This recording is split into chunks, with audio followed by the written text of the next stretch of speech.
जलील साहब ने बहुत ही गंभीर आरोप लगाया है कि ये एक्सीडेंट में मौत नहीं है तो ये मर्डर है। सर क्या सोच के आपने इसका? देखिए, क्या सरकार अंधी है? सरकार को ये समझ में नहीं आ रहा है या सरकार देख नहीं रही है कि हर रोज़ हज़ारों मजदूर महाराष्ट्र से मजबूर होकर अपने अपने राज्यों की तरफ पैदल निकल रहे हैं। इस तपती धूप के अंदर छोटे छोटे बच्चों को लेकर बुज़ुर्ग लोग, नौजवान लड़के, ये लोग या तो साइकिल के ऊपर 1400, 1500, 1600 किलोमीटर का सफ़र तय करने के लिए ये लोग पैदल इस वजह से निकल रहे हैं कि उन्हें कोई सुविधा नहीं दी जा रही है। मैंने खुद ने prime minister's office, railway minister, railway department, इनको सबको ट्वीट के जरिए बार बार ये बताया था कि कई हजार मजदूर यहाँ पर फंसे हुए हैं करके।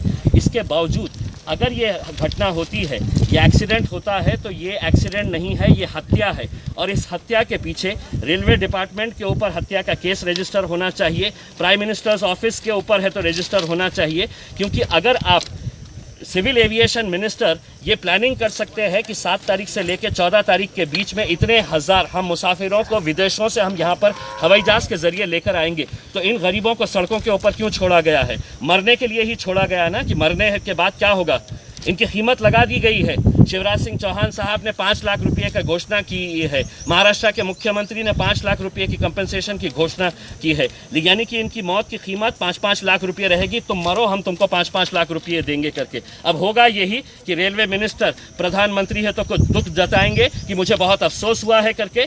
रेलवे मिनिस्टर कहेगा कि मैं एक इंक्वायरी करवा रहा हूँ, और उसी इंक्वायरी का नतीजा है ये जितने अधिकारी यहाँ पर आए हुए हैं, ये सब के ऊपर हत्या का केस रजिस्टर होना चाहिए। ये गरीबों को आज भी आप देखें, अगर आप रोड के ऊपर जाइए तो कितने 100 मजदूर आपको अभी भी रास्ते के ऊपर मिलेंगे जो रोड के ऊपर निकले हैं सिर्फ इस उम्मीद के ऊपर कि हमको कहीं ना कहीं कुछ ना कुछ सहारा मिल जाएगा करके। और ये भी जो मजदूर निकले थे इस उम्मीद के ऊपर निकले थे कि कम से कम हमें औरंगाबाद से जो ट्रेन जाने वाली थी जबलपुर, वो ट्रेन के अंदर हमको जगह मिल जाएगी करके इसमें। लेकिन क्या ये सरकार को दिख नहीं रहा है? हर रोज़ आप लोग ही दिखा रहे हैं, आपके चैनल के ऊपर ही दिखाया जा रहा है कि कैसे ये गरीब लोग सड़कों के ऊपर इतनी तपती धूप के अंदर 1400, 1500, 1600 किलोमीटर का सफ़र के तय करने के लिए निकले हुए हैं।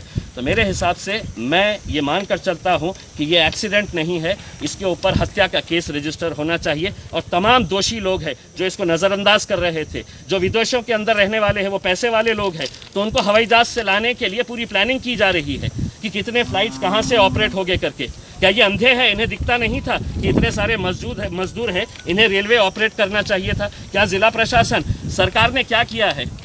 सिद्धार्थ साहब, सरकार ने ये किया था कि एक नोटिफिकेशन जारी किया और ये कहा कि इस ईमेल आईडी के ऊपर जितने भी मजदूर जाना चाहते हैं वो उस ईमेल आईडी के ऊपर है, तो आप अपना डिटेल्स अपलोड करिएगा, आपका आधार कार्ड अपलोड करिएगा, आपका मेडिकल सर्टिफिकेट अपलोड करिएगा। ये मजदूर जिनके पास ना स्मार्टफोन्स है, जिन्हें ना कंप्यूटर ऑपरेट करना आता है, ये मजदूर लोग ऑपरेट करे होते ऑनलाइन करके। कोई डॉक्टर है तो इन्हें सर्टिफिकेट देने के लिए तैयार नहीं था। और ऐसी हालत के अंदर आप कहते हैं कि नहीं, आपको अगर ट्रेन से जाना है, आपको सफ़र करना है, तो आप जाइए ऑनलाइन के ऊपर अप्लाई करिएगा, आधार कार्ड ले लीजिएगा उसमें।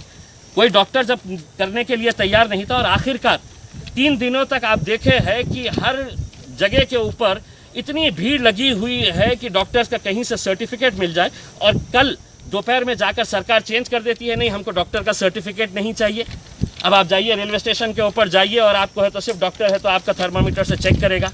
तो ये रोज़ रोज़ के जो कानून बदले जा रहे थे, ये जानते हुए, ये अच्छी तरह से समझते थे कि ये लोग मरने वाले हैं। वायरस से नहीं मरेंगे, कोरोना वायरस से नहीं मरेंगे तो भूखमरी से मरेंगे, भूखमरी से नहीं मरेंगे तो इस तरह रेल के पटरियों के नीचे आकर मरेंगे, या सड़कों के ऊपर तपती धूप के अंदर मरेंगे। ये सब अच्छी तरह से जाहिर है कि इन लोगों के पास में मतलब इनके पास में ना फिटनेस सर्टिफिकेट था, ना ट्रैवल सर्टिफिकेट था। ये लोग रोड ब्लॉक से इसके वजह से छुपा कर इस रोड से आए। तो जिला प्रशासन भी यहाँ पर थोड़ा सा जिम्मेदार लगता है आपको? 100% जिम्मेदार है, जिला प्रशासन भी जिम्मेदार है उसमें।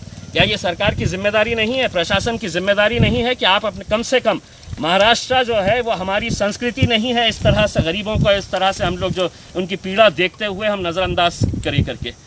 ये सरकार की जिम्मेदारी थी कि कम से कम बसेस लगाए, महाराष्ट्र के बॉर्डर तक उन्हें बसेस तक पहुँचाया जाए। आप जानते हैं अच्छी तरह से मैंने खुद ने कितने लोगों को ऐसा देखा है कि जो बस साइकिल के ऊपर नौजवान लड़के निकल पड़े हैं कि नहीं साहब अब हम रह नहीं सकते हैं। और किस बात के लिए? कि उनको 2 वक्त की रोटी नहीं मिल रही है। कम से कम हम अपने घर जाएंगे, अपने घर में जाकर हम अपने परिवार के बीच में अगर हम मर गए तो चलेगा, लेकिन हम हमें यहाँ नहीं रहना है। और कितने दिन हो गए हैं? कोई 2 दिन 4 दिन का अगर होता तो हमको भी समझ में आ गया होता, लेकिन अगर 1.5 महीने के ऊपर हो गया है और ये प्रशासन पूरी तरह से अगर इस तरह से इंतज़ार कर रहा था कि कितनी मौतें होगी करके। प्रधानमंत्री का बयान सुनिएगा, अफसोस हुआ है। प्रधानमंत्री को क्या दिखता नहीं है? प्रधानमंत्री टीवी देखते नहीं है क्या? ट्वीट्स पढ़ते नहीं है क्या? उनको पता नहीं है कि इतने सारे मजदूर जो रोड के ऊपर निकले हुए हैं उनकी हालत क्या है करके। अभी मैं आ रहा था, एक आदमी छोटे से बच्चे को 2 साल के बच्चे को लेकर है तो कितनी दूर से निकला हुआ है, 150 किलोमीटर का सफ़र किया है। आप निकलिए, आपको खुद मिलेंगे वो लोग यहाँ पर भी। सर इसमें बात ये है कि ये लोग जो है एक स्टील कंपनी में काम करते थे जालना के, तो उस कंपनी की भी जिम्मेदारी बनती थी कि उनको खाना पानी मुहैया करना। देखिए, सरकार ने तो एक कागज़ निकाल दिया, कागज़ के टुकड़े के ऊपर लिख दिया है उसके ऊपर कि किसी की भी पगार काटनी नहीं चाहिए, किसी को नौकरी के ऊपर से निकालना नहीं चाहिए। लेकिन क्या लेबर डिपार्टमेंट ने ये चेक किया है कि इन लोगों को इनकी पगार मिल रही थी, इन लोगों को नौकरी से रखा गया है या नौकरी से निकाला गया है? आज औरंगाबाद और जालना अगर देखा जाए तो ये एक इंडस्ट्रियल सिटी है, लेकिन यहाँ पर कितने सारे मजदूरों को कहा गया है कि अब आप जाइए घर के ऊपर। अब वो जाएंगे तो जाएं कैसा? सरकार ने ये तो कह दिया है कि हम आपको ट्रैवल पास दे देंगे। अब ट्रैवल पास देने के बाद कैसा जाएंगे आप मुझे ये बताइएगा। सरकार के या प्रशासन की तरफ से क्या इंतज़ाम किया गया है? हम तो उत्तर प्रदेश या मध्य प्रदेश की बात नहीं कर रहे हैं। अगर औरंगाबाद से किसी को नागपुर जाना है, जो महाराष्ट्रियन बंदा है, अगर किसी को नांदेड़ जाना है, किसी को उस्मानाबाद जाने का है, मुंबई जाने का है, तो उसके लिए क्या प्रावधान किया गया है? ये हम प्रशासन से सवाल करना चाहते हैं। कोई प्रावधान किया गया है? कोई इंतज़ाम किया गया है? नहीं, हम आपको सिर्फ पास दे रहे हैं, आप अपना करिएगा। अरे जिस आदमी के पास 2 वक्त की रोटी नहीं है खाने के लिए, अगर आप उसको इस तरह से कागज़ का टुकड़ा दे देंगे और कहेंगे कि नहीं अब हमने पास दे दिए है, अब तुम तुम्हारा इंतज़ाम कर लो करके, तो मेरे हिसाब से ये एक खेल है, खिलवाड़ है। सिर्फ गरीब लोग हैं, उनकी मौत के ऊपर क्या अफसोस करने का? उसमें 5 लाख रुपये दे दिए, मरने के बाद उसमें और भी मरेंगे, 10-20 लोग मरेंगे तो 5-5 लाख रुपये मिल जाएंगे उसके अंदर। इससे ज़्यादा और कुछ नहीं होगा। एक इंक्वायरी होगी, इंक्वायरी के अंदर क्या होगा? मैं पीयूष गोयल साहब से पूछना चाहता हूँ, पीयूष गोयल साहब, इतने नादान नहीं है जनता कि अब आप इंक्वायरी करेंगे? क्या निकलने वाला है इंक्वायरी के अंदर? ये लोग सड़क से इसलिए नहीं जा सकते थे कि इनको जालना की बॉर्डर के ऊपर रोका गया होगा, इनको करमाड़ की बॉर्डर के ऊपर रोका गया होगा कि तुम कहाँ जा रहे हैं करके। ये पुलिस वाले इन्हें परेशान कर रहे थे तो चोर रास्तों से जा रहे थे कि हम रेलवे ट्रैक के ऊपर से चले जाए करके। और यहाँ पर ये जो मौत का तांडव जो हुआ है, इसके लिए पूरा रेलवे डिपार्टमेंट भी उतना ही जिम्मेदार है जितना ज़िला प्रशासन है, और उतना ही प्राइम मिनिस्टर्स ऑफिस जिम्मेदार है। जो बातें तो बड़ी बड़ी करते हैं, लेकिन इस हत्या के दोषी अगर है तो ये पूरे लोग हैं। निश्चित रूप से यहाँ पर